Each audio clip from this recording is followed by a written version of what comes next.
दुर्योधनाला गर्व झालेला देवानं पाहिला. अरे मी खातो कुणाचं ज्याला अभिमान नाही ते. आणि दुर्योधनाला काय झालेलं होतं भागवतामध्ये वर्णन केलेलं आहे.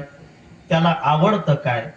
सबसे ऊंची प्रेम सगाई, सबसे ऊंची प्रेम सगाई, दुर्योधन का मेवा त्यागो, दुर्योधन का मेवा त्यागो, साग विदुर घर पाई.